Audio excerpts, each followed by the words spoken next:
आमच्या शहीद जवानांचं बलिदान हे वाया जाणार नाही हे खऱ्या अर्थानं पाकिस्तानला दाखवून दिलंय। अजून सगळी अधिकृत माहिती ही माझ्याकडे नाहीये, पण मीडिया रिपोर्ट्सवरनं आणि जी काही माहिती माझ्याकडे उपलब्ध आहे त्यानुसार ज्या प्रकारे एअर स्ट्राईक्स करून टार्गेटेड जैश ए मोहम्मदचे किंवा इतर जे आतंकवादी अशा प्रकारचे त्या ठिकाणी कॅम्प्स होते की जिथं खऱ्या अर्थानं आतंकवाद्यांना पाकिस्तान ट्रेनिंग देऊन भारतामध्ये पाठवत होतं, त्या कॅम्प्सला उद्ध्वस्त करण्याचं काम हे त्या ठिकाणी झालेलं आहे।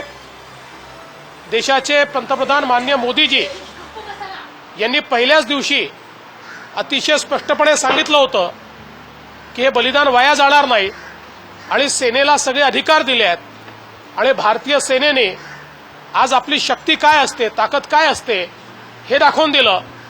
आणि माननीय मोदीजींनी ज्या प्रकारे नेतृत्व आणि निर्णय क्षमता या ठिकाणी दाखवली आहे त्यांचेही मी आभार मानतो आणि विशेषतः भारतीय सैन्य दलाचं, आमच्या एअरफोर्सचं अतिशय मनपूर्वक मी अभिनंदन करतो।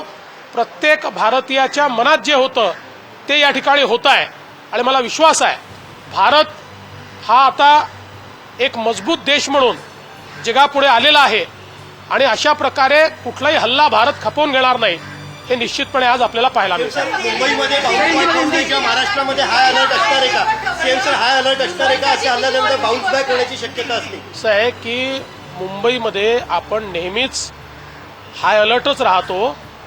अशा प्रकारच्या घटना झाल्यानंतर जी काळजी घ्यायची असते ती काळजी आपण घेतो।